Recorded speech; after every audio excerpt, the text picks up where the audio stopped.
വെളിപ്പാട് പുസ്തകത്തിലെ സ്തോത്രം 3-ാം അധ്യായം 7-ാം വാക്യം. ഫിലദൽഫിയയിലെ സഭയുടെ ദൂതൻ എഴുതുക, വിശുദ്ധനും സത്യവാനും. വിശുദ്ധനും സത്യവാനും. ദൈവം ആരാ? സത്യവാൻ. അപ്പൊ നമ്മുടെ ഭാഗത്ത് സത്യമില്ലാതെ നമുക്ക് ഒരിക്കലും ദൈവം നമുക്ക് വെച്ചിരിക്കുന്ന അനുഗ്രഹങ്ങളെ റിസീവ് ചെയ്യാൻ പറ്റത്തില്ല. നല്ല നാടൻ ഭാഷ പറഞ്ഞ കുറച്ചുകൂടെ ജീവിതത്തിൽ സത്യമുണ്ടായാൽ നീ കേട്ട ദൂതെല്ലാം അതുപോലെ നിന്റെ ലൈഫിൽ നിറവേറും. നീ കണ്ട സ്വപ്നം അതുപോലെ നിറവേറും. നീ കേട്ട പ്രവചനം അതുപോലെ നിറവേറും. പക്ഷേ കുറച്ചുകൂടെ പ്രാർത്ഥിച്ചാൽ പോരാ, കുറച്ചുകൂടെ കൈയടിച്ചാൽ പോരാ, കുറച്ചുകൂടെ അന്യഭാഷ പറഞ്ഞാൽ പോരാ, കുറച്ചുകൂടെ ഉപവസിച്ചാൽ പോരാ, 12 മണിക്കൂർ പ്രാർത്ഥിച്ചാൽ പോരാ, 24 മണിക്കൂർ പ്രാർത്ഥിച്ചാൽ പോരാ, 36 മണിക്കൂർ പ്രാർത്ഥിച്ചാൽ പോരാ, 72 മണിക്കൂർ പ്രാർത്ഥിച്ചാൽ പോരാ. സത്യത്തിലേക്ക് വരണം. സ്തോത്രം. ഇത് പറഞ്ഞുകൊണ്ടിരിക്കുമ്പോൾ തന്നെ ചില മനസ്സുകൾക്കകത്ത് വലിയ മാറ്റങ്ങൾ കർത്താവ് തരികയാണ്. സ്തോത്രം.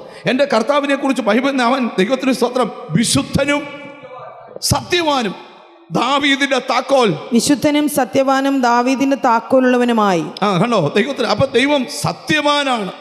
ദൈവത്തിന് സ്തോത്രം. യോഹന്നാന്റെ സുവിശേഷം 17-ാം അധ്യായത്തിന്റെ 3-ാമത്തെ വാക്യം നിങ്ങളൊന്ന് വായിച്ച്. യോഹന്നാന്റെ സുവിശേഷം 17-ാം അധ്യായം 3-ാം വാക്യം. ഏക സത്യദൈവമായ എൻ്റെ ദൈവം ഏക സത്യദൈവമാണ്. എന്താണ് എൻ്റെ ദൈവം? ഏക സത്യദൈവമാണ്. ദൈവത്തിന് സ്തോത്രം. ഹല്ലേലൂയ. 1 യോഹന്നാന്റെ ലേഖനം 5-ാം അധ്യായം ഒന്നെടുത്ത് 20-ാമത്തെ വാക്യം വായിച്ചു. ദൈവപുത്രൻ വന്നു എന്നും സത്യദൈവത്തെ അറിയുവാൻ നമുക്ക് വിവേകം തന്നു എന്നും നാം അറിയുന്നു. നമുക്ക് വിവേകം തന്നു എന്നും നാം അറിയുന്നു. പിന്നെ നാം സത്യദൈവത്തിൽ അവന്റെ പുത്രനായ യേശുക്രിസ്തുവിൽ തന്നെയാകുന്നു. നാം സത്യദൈവത്തിൽ അവന്റെ പുത്രനായ യേശുക്രിസ്തുവിൽ തന്നെയാകുന്നു. അവൻ സത്യദൈവവും നിത്യജീവനുമാണ്. കേട്ടോ, അവൻ ദൈവത്തിന് സ്തോത്രം സത്യത്തിന്റെ ആത്മാവിനെ കുറിച്ച് പറഞ്ഞു. അവൻ സത്യമാന്ന് പറഞ്ഞു. അവൻ സത്യദൈവമാന്ന് പറഞ്ഞു. അവൻ ഏക സത്യദൈവമാന്ന് പറഞ്ഞു. അപ്പൊ സത്യമില്ലാതെ ഒരിക്കലും ദൈവത്തിന്റെ അടുക്കൽ സ്തോത്രം. ഒരു ദിവസം നമ്മുടെ ഒരു ചർച്ചിനകത്ത് ഒരു ആരാധന നടക്കുമ്പം ഒരു സഹോദരൻ ഭയങ്കരമായി ഒരു സ്തോത്രം പോലും പറയാതിരിക്കുന്നു. ഞാൻ ആ പുള്ളിയെ ഇങ്ങനെ ശ്രദ്ധിച്ചുകൊണ്ടിരുന്നു. ഞാൻ ഓർത്ത് ഇനിയും വല്ല വായിക്കകത്ത് വല്ല ഓപ്പറേഷൻ വല്ലതും കഴിഞ്ഞിരിക്കുവാണെങ്കിൽ സ്തോത്രമൊക്കെ പറയാൻ സാധ്യത കുറവാണ്. കാരണം നേരത്തെയൊക്കെ പുള്ളി നല്ല സ്തോത്രം പറഞ്ഞുകൊണ്ടിരുന്ന ആളാണ്. യോഗമെല്ലാം കഴിഞ്ഞ് പുള്ളി എൻ്റെ അടുക്ക പ്രാർത്ഥിക്കാൻ വന്ന് മുട്ടുകുത്തിയപ്പോൾ ഞാൻ പുള്ളിയോട് ചോദിച്ചു, വല്ല തൊണ്ടയ്ക്ക് എന്തെങ്കിലും ഓപ്പറേഷൻ വല്ലതും കഴിഞ്ഞിരിക്കുവാന്ന്. ഒന്നുമില്ല. പിന്നെന്താ ഒരു സ്തോത്രമൊക്കെ പറയാൻ?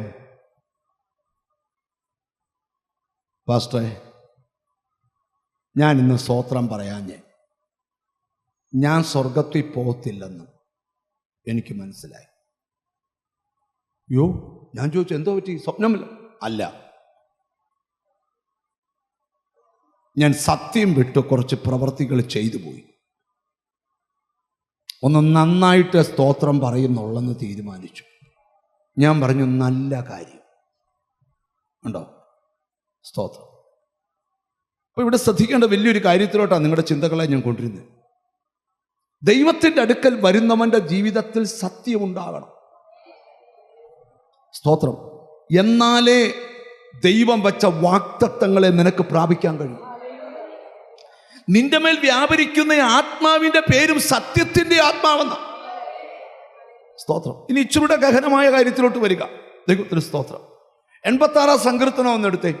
86-ാം സങ്കീർത്തനത്തിന്റെ 10-ാമത്തെ വാക്യം. നീ വലിയവനും അത്ഭുതങ്ങളെ പ്രവർത്തിക്കുന്നവനുമല്ലോ. നീ വലിയവനും അത്ഭുതങ്ങളെ പ്രവർത്തിക്കുന്നവനുമല്ലോ. നീ മാത്രം ദൈവമാകുന്നു. യഹോവേ, നിന്റെ വഴി എനിക്ക് കാണിച്ചു തരണമേ. യഹോവേ, നിന്റെ വഴി എനിക്ക് കാണിച്ചു തരണമേ. എന്നാൽ ഞാൻ നിന്റെ സത്യത്തിൽ നടക്കും. എത്ര പേർക്ക് ആഗ്രഹമുണ്ട് സത്യത്തിൽ നടക്കാൻ? സങ്കീർത്തനക്കാരൻ പറയാ, അന്തർഭാഗത്തിലെ സത്യമല്ലോ നീ ഇച്ഛിക്കുന്നത്. സ്തോത്രം. ഇന്നിവിടെ എഴുന്നേറ്റ് പോകുന്നതിന് മുമ്പ് സ്തോത്രം നിന്റെ സത്യത്തിൽ നടക്കാൻ എന്നെ സഹായിക്കണേ. വളഞ്ഞ വഴികളിലൂടെ യാത്ര ചെയ്യുന്നവർ ആരും നിന്റെ തലേ കൈവച്ച് പ്രവചിച്ചില്ല വളഞ്ഞ വഴിയാന്ന്. പക്ഷെ നിനക്കറിയാം വളഞ്ഞ വഴിയാന്ന്. ദൈവം വിരൽ ചൂണ്ടുക, ആ വഴി വിടണം. ഇന്ന് നീ സത്യത്തിലേക്ക് വരണം.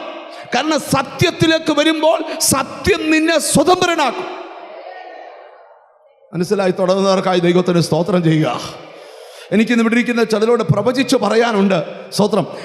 ഇച്ചിരി മാറ്റങ്ങൾ വരുത്തിയാൽ വലിയ അനുഗ്രഹങ്ങൾ വെയിറ്റ് ചെയ്യുക. ഇന്ന് ഈ ദൂതെടുക്കാനുള്ള കാരണം ഞാൻ പറയാം. എന്നോട് ദൈവം പറയുന്നു, ചിലർക്ക് തടസ്സം നിൽക്കുന്നത് പിശാചല്ല, മനുഷ്യരല്ല, നിന്റെ ഗുണീകരണത്തിന് വേണ്ടിയാ ചില വിഷയത്തിൽ ദൈവം മൗനമായിരിക്കുന്നു. സത്യത്തിലേക്ക് ഒരു സ്റ്റെപ്പ് എടുത്താൽ, നിന്റെ പ്രവൃത്തി സത്യത്തിലേക്ക് കൊണ്ടുവന്നാൽ, നിന്റെ നടപ്പ് സത്യത്തിലേക്ക് കൊണ്ടുവന്നാൽ, ആത്മാവ് എന്നോട് പറയുന്നു ഇതുവരെ നടക്കാത്ത വൻ കാര്യങ്ങൾ നിന്റെ കുടുംബത്തിൽ നടക്കാൻ പോകും. നിങ്ങൾ നോക്കിയേ, സത്യം വിട്ട് ചില കാര്യങ്ങൾ ചെയ്തു. നമ്മൾ ചെയ്തപ്പം ഇപ്പൊ സ്തോത്രമൊക്കെ കുറയുമെന്ന് എനിക്കറിയാം. ഒരു സ്തോത്രവും ഇല്ലാതെ പ്രസംഗിക്കാൻ തയ്യാറായിട്ടാണ് ഇന്ന് നിൽക്കുന്നത്. സത്യം വിട്ട് നീ ചില പ്രവൃത്തി ചെയ്തു, അന്നേരം നിനക്കൊരു കുഴപ്പവും ഉണ്ടായില്ല. അപ്പൊ നീ അതൊരു ലൈസൻസ് ആയിട്ട് അങ്ങെടുത്തു. ഓ, ഞാനതൊക്കെ ചെയ്തിട്ട് എനിക്കൊരു കുഴപ്പമില്ലല്ലോ, ഞാൻ എന്നിട്ടും അന്യഭാഷ പറയുന്നുണ്ട്, എന്നിട്ടും ഞാൻ പ്രവചിക്കുന്നുണ്ട്, എന്നിട്ടും രാത്രി ഉറങ്ങിയപ്പോൾ സ്വപ്നം, ഓ ഇന്ന് വചനമൊക്കെ വന്ന് എൻ്റെ ദേഹത്ത് കുളിര് കോരിയിട്ട് ഇന്നും ആ അനുഭവം പോയിട്ടില്ല. പക്ഷെ ഓർത്തോണം, നീ പുറകോട്ട് പോവുക. ഏതെങ്കിലും ലൈഫിൽ സത്യം വിട്ടിട്ടുണ്ടെങ്കിൽ ഇന്ന് സത്യത്തിലേക്ക് സഭ തിരിച്ചു വരണം. ദൈവമക്കൾ തിരിച്ചു വരണം. തിരിച്ചു വന്നാൽ നിന്റെ ജീവിതത്തിൽ ഇതുവരെ നടക്കാത്ത കാര്യങ്ങൾ യേശു ഇന്ന് ചെയ്യാൻ പോവുക. 86 സങ്കീർത്തനം 10. നീ വലിയവനും അത്ഭുതങ്ങളെ പ്രവർത്തിക്കുന്നവനുമല്ലോ. നീ വലിയവനും അത്ഭുതങ്ങളെ പ്രവർത്തിക്കുന്നവനുമല്ലോ. നിങ്ങൾ എന്നെ ഒന്ന് നോക്കിക്കേ, ദൈവം ഇന്നും വലിയ ദൈവമാണ്. അത് നീ സത്യത്തിൽ വന്നാലും ഇല്ലേലും ദൈവത്തിന് ദൈവം ഇന്നും വലിയ ദൈവമാണ്. അവൻ ഇന്നും അത്ഭുതങ്ങൾ ചെയ്യുന്നവനാണ്. ചിലക പറയും അത്ഭുതങ്ങൾ നിന്നുപോയി, അടയാളങ്ങൾ നിന്നുപോയി എന്നൊക്കെ പറയുന്ന ആൾക്കാരുണ്ട്. അതൊന്നും ഇന്നും നിന്നിട്ടില്ല. ദൈവം ഇന്നും ഉണ്ട്, അവൻ ഇന്നും അത്ഭുതങ്ങൾ ചെയ്യുന്നവനാണ്. പക്ഷെ പ്രശ്നം എവിടാ? നീ സത്യം വിട്ടുമാറി. സ്തോത്രം. യഥാർത്ഥമായ വഴികളിലൂടെയാണോ യാത്ര ചെയ്യുന്നത്? നിങ്ങളോട് തന്നെ ചോദിച്ച്. ഇന്ന് മടങ്ങിവരവിൻ്റെ ദിവസമാണ്.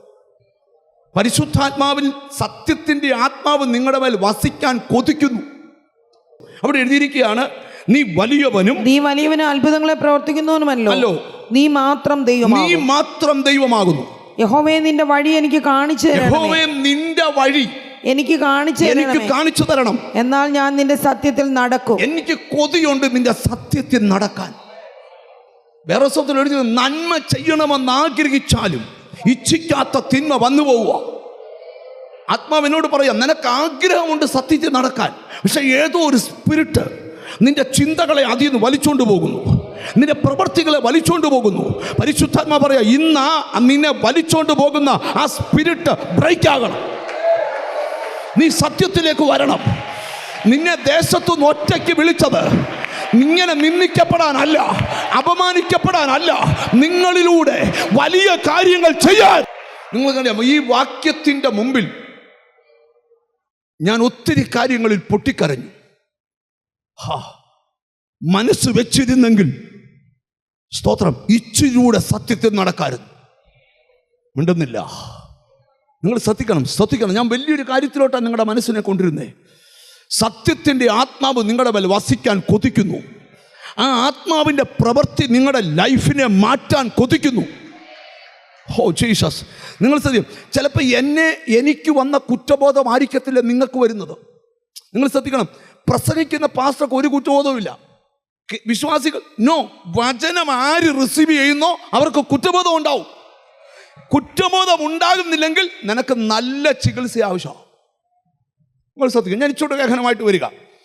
ഏതു വചനം പ്രസംഗിച്ചാലും ദൈവമൊക്കെ ഇതെല്ലാം ദൈവത്തോട് അടുക്കാൻ കൊതിക്കുന്നവർക്കുള്ള ദൂത. അല്ലാതെ എങ്ങനെയുള്ള ഒരു ലൈഫ് നയിക്കാൻ ആഗ്രഹിക്കുന്ന ഈ ദൂതൊന്നും കേൾക്കണ്ട. കർത്താവ് നിന്നെ അനുഗ്രഹിക്കും, നിന്റെ തലമുറയെ അനുഗ്രഹിക്കും, നിന്റെ വീട്ടിൽ വാക്തത്വം വരും, നിനക്ക് കൊട്ടയും വട്ടി എല്ലാം നിറച്ചു തരും, 5 അപ്പം കൊണ്ട് 5000 പോഷിപ്പിക്കും, അത്ഭുതം, ഗ്ലോറി, ഇങ്ങനെ പറഞ്ഞ് നടക്കുന്നതിൽ ഒരു കുഴപ്പമില്ല. പക്ഷേ കർത്താവിനോട് അടുക്കുന്നവൻ്റെ ലൈഫ് വേറെയാണ്. നിനക്ക് വിശ്വാസമുണ്ടോ? നിന്റെ ചുറ്റുപാടുകളുടെ നടുവിൽ ബൈബിളിൽ ഒരു വാക്യമുണ്ട്, സത്യം നിമിത്തം ഉയർത്തേണ്ടതിന് അവൻ തന്റെ ഭക്തന്മാർക്ക് ഒരു കൊടി തന്നിരിക്കുന്നു. വിശ്വാസം കൊണ്ട് സ്തോത്രം ചെയ്യുക. നിന്റെ വീടിന്റെ മേൽ ഒരു കൊടി ഉയരാൻ പോവുക. ആ കൊടി സത്യത്തിന്റെ കൊടിയാ.